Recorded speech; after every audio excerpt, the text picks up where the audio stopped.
صحیح حدیث کے اندر یہ روایت ملتی ہے کہ اللہ کے نبی صلی اللہ علیہ وسلم کی بیٹی حضرت فاطمہ حضرت علی سے ناراض ہو کر کسی بات پر چلی آئیں گھر.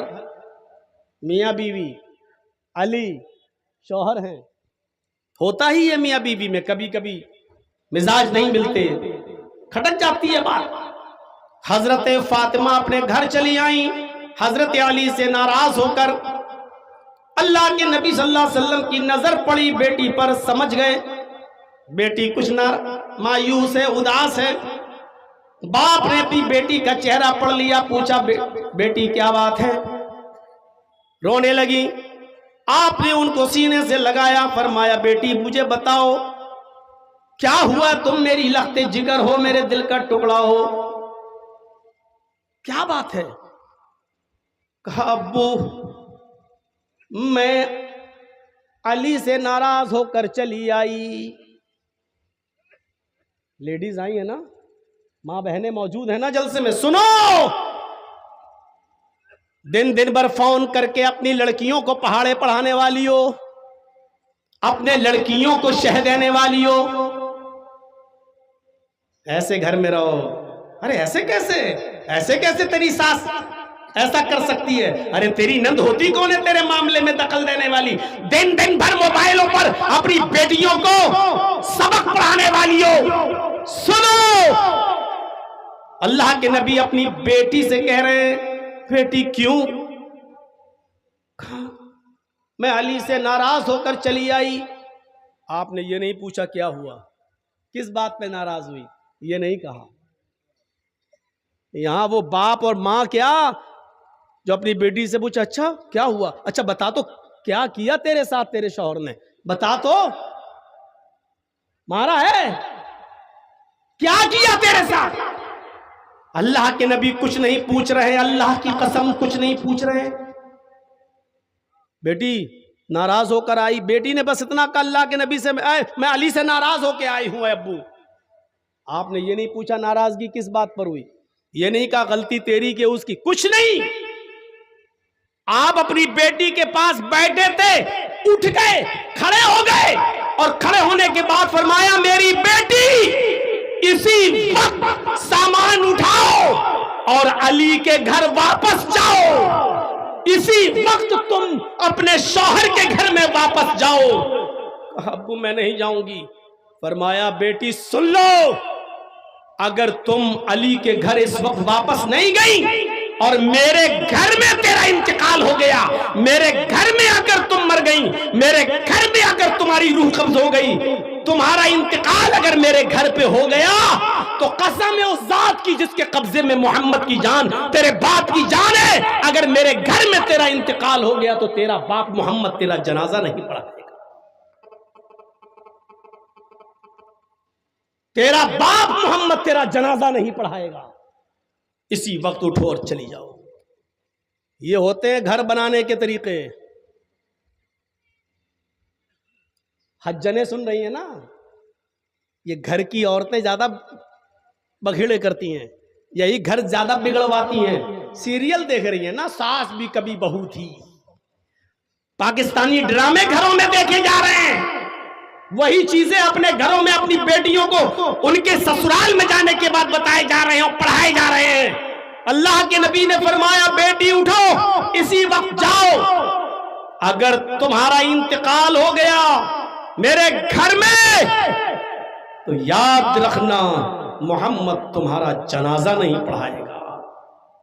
اپنے شوہر سے ناراض ہو کر اگر بیٹی آئے اور انتقال کر جائے اور اس حال میں کہ شوہر اس سے ناراض ہو تو محمد رسول اللہ بھی اس کا جنازہ پڑھانے سے انکار کر رہے ہیں. جو عورتیں مر جاتی ہیں اپنے گھروں میں، اس حال میں مرتی ہیں کہ ان کے شوہر ان سے ناراض رہتے ہیں اور ناراضگی کی حالت میں مر جاتے ہیں، بتاؤ دنیا کے کس مولوی کو ایسی عورت کا جنازہ پڑھانا چاہیے؟ کیا ایسی عورتیں حق رکھتی ہیں کہ ان کا جنازہ پڑھایا جائے؟ کیا ادھیکار ہے؟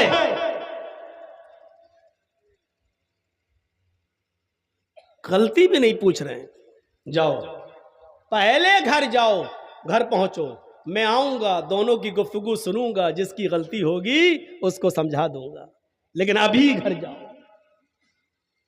یہاں کیا ہوتا ہے, اچھا بیٹی بیٹھ جا, اب ناک نہ رگڑوا دوں تو کہنا, اس کے باپ کو بھی بلاؤں گا, اس کے بھائی کو بھی بلاؤں, اور جو لوگ 4 آدمی بیچ میں پڑھے تھے ان کو بھی بلاؤں گا. تم آئے تھے رشتہ لینے کے لیے, اور اپنے گھر کے 10 چکر نہ لگوا لے تب تک بیٹی کی ڈولی نہیں اٹھتی, تب تک بیٹی رخصت نہیں ہوگی.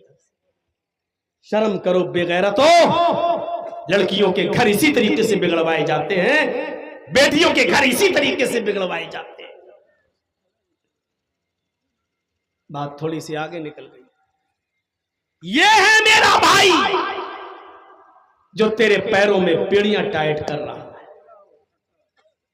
ایمانی رشتہ خونی رشتے سے بڑھ کر حضرت مصعب ابن عمیر نے اس رشتے کی پرواہ نہیں کی جو باپ کا خون تیری رگوں میں دوڑ رہا ہے. نہیں, میرا بھائی یہ ہے جو تیرے پیروں میں بیڑیاں ڈال رہا ہے.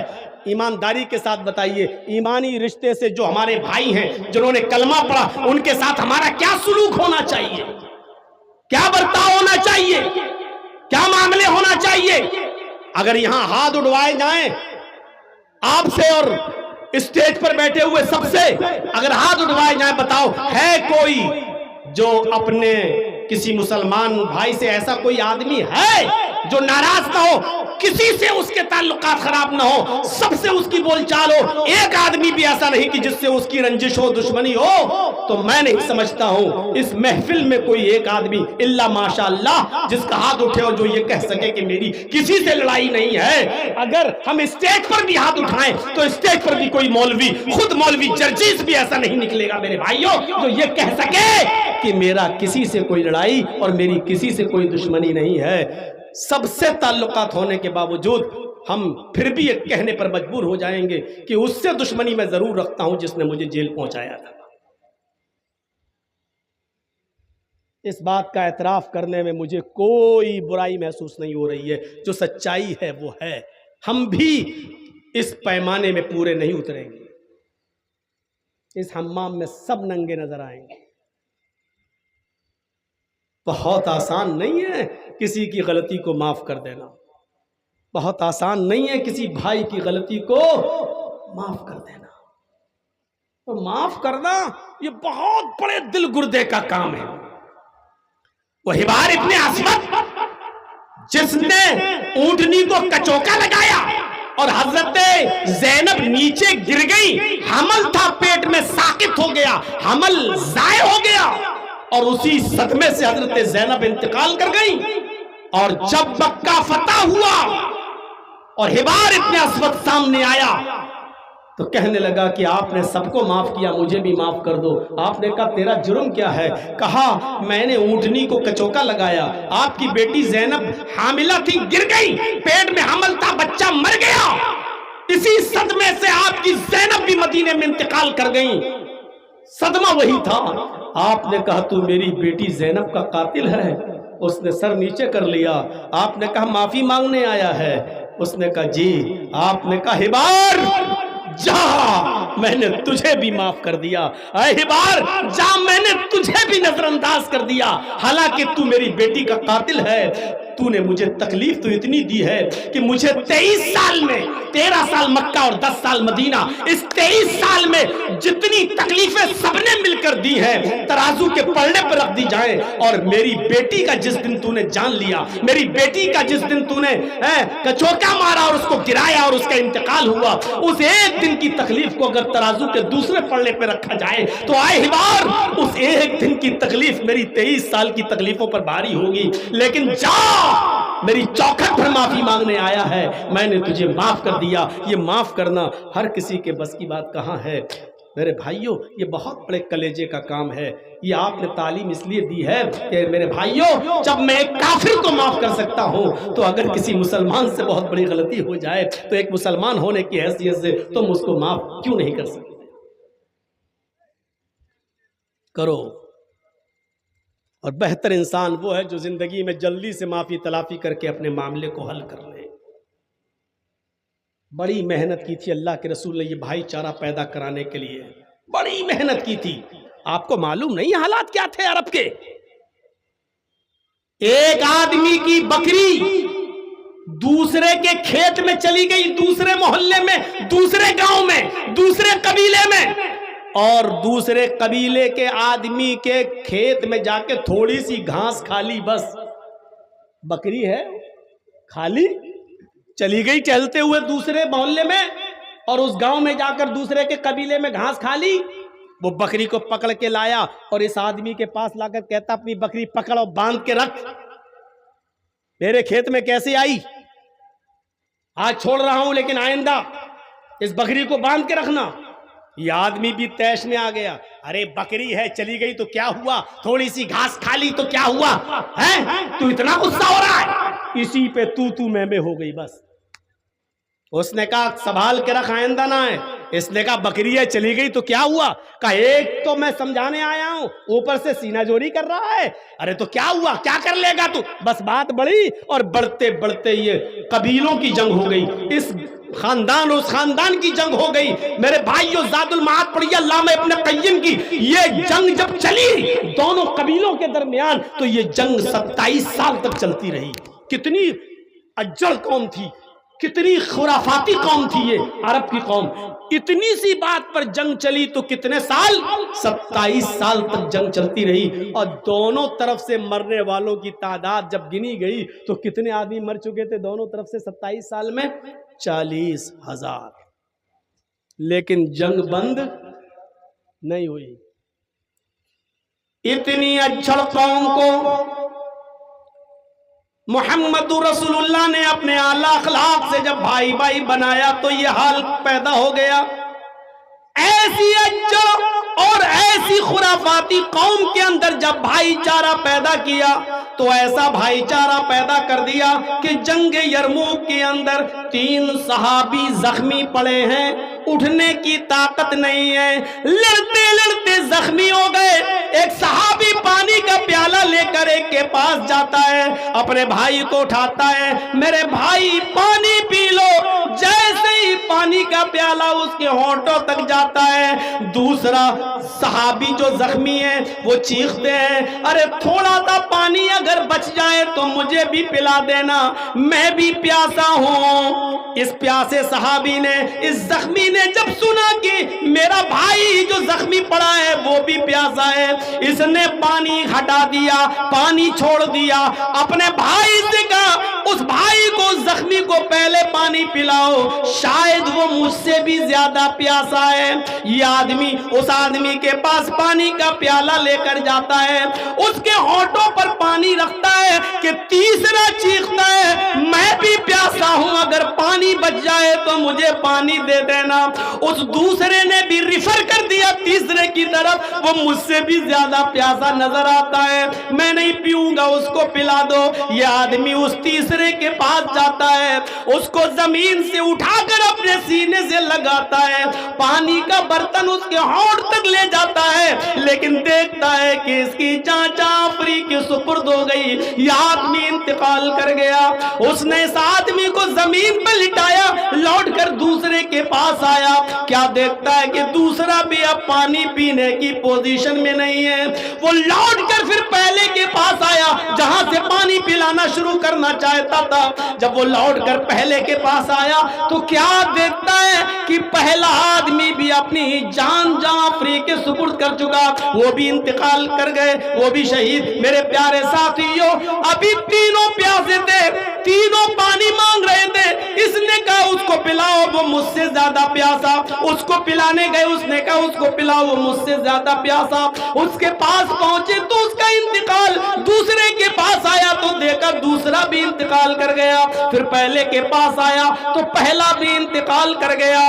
جو قوم بکری کے گھاس کھا لینے کی وجہ سے 27 سال تک لڑتی ہو، اس قوم کی حیوانیت اور جانوریت کو مٹا کر اللہ کے نبی نے ایسا بھائی بھائی بنا دیا کہ جو لوگ 40 ہزار آدمیوں کے مرنے کے بعد بھی جنگ بند نہیں کرتے تھے، وہ ایک دوسرے کے لیے اپنی جان دینے والے بن گئے، ایک دوسرے کے لیے اپنی جان نچھاور کرنے والے بن گئے۔ اسی منظر کو قرآن نے یوں بیان کیا، وَذُكُرُوا نِعْمَةَ اللَّهِ عَلَيْكُمْ إِذْ كُنْتُمْ أَعْدَاءً فألف بین قلوبکم فاصبحتم بنعمتہ اخوانا۔ او لوگو تم اللہ کی اس نعمت کو یاد کرو جو اس نے تمہارے اوپر کی ہے، تم اللہ کی اس نعمت کو یاد کرو جو اس نے تمہارے اوپر برسائی ہے۔ تم آپس میں ایک دوسرے کے دشمن تھے، تم آپس میں ایک دوسرے کے حریف تھے، فألف بین قلوبکم، اللہ نے تمہارے دلوں میں محبت پیدا کر دی، فاصبحتم بنعمتہ اخوانا، تو تم میری نعمت محمد رسول اللہ کی تعلیم کی وجہ سے فألف بین قلوبکم فاصبحتم بنعمتہ اخوانا، آپس میں بھائی بھائی ہو گئے۔ ایک دوسرے کے دشمن تھے تم جانو کے، اب ایک دوسرے کے لیے تم اپنی جان دینے والے بن گئے۔ یہ بھائی چارہ ہوتا ہے۔ بتاؤ پورے آپ کے اس علاقے میں بھگیا میں، بشن پور میں اور منڈرو اور آپ کا یہ چلے جائیے خرد منیان اور پورا علاقہ صاحب گنج کا، اور ایک آدمی مجھے ایسا بتاؤ، ایک آدمی ایسا بتاؤ، 10 سال پرانا ریکارڈ اٹھا کر بتاؤ، 20 سال پرانا ریکارڈ اٹھا کر بتاؤ کہ ایک مسلمان نے کسی دوسرے مسلمان کے لیے اپنی جان دی ہو، کسی ایک مسلمان نے دوسرے کے لیے اپنی جان نچھاور کی ہو، ایسا کوئی ایک مثال پیش کر کے دکھا۔ ایسا بنا دیا اللہ کے نبی جناب محمد رسول اللہ۔ وَاذْكُرُوا نِعْمَةَ اللَّهِ عَلَيْكُمْ إِذْ كُنْتُمْ أَعْدَاءً، یاد کرو اللہ کی اس نعمت کو جو اس نے تمہارے اوپر کی ہے، تم آپس میں ایک دوسرے کے دشمن تھے، إِذْ كُنْتُمْ أَعْدَاءً، ایک دوسرے کے دشمن تھے تم، خون کے پیاسے تھے تم، فَأَلَّفَ بَيْنَ قُلُوبِكُمْ، اللہ نے تمہارے دلوں میں محبت ڈال دی، فَأَصْبَحْتُمْ بِنِعْمَتِهِ، تم اللہ کی نعمت سے یعنی محمد رسول اللہ کی تعلیم سے آپس میں بھائی بھائی ہو گئے۔ نبی نے ہمیں بھائی بھائی بنا دیا۔ اس رشتے کو ذرا دیکھیے آپ، یہ کوئی معمولی رشتہ نہیں ہے، یہ کوئی معمولی رشتہ نہیں ہے۔ آپ اس بات کا اندازہ لگائیں گے؟ سنیے، اچھا ٹھیک ہے، موقع ملا تو اس کو لاسٹ میں وہ ٹچ کروں گا۔ سنیے میرے بھائیوں، کس طریقے سے بھائی چارہ پیدا کر دیا۔ جنگ یرموک کا منظر آپ کے سامنے ہے۔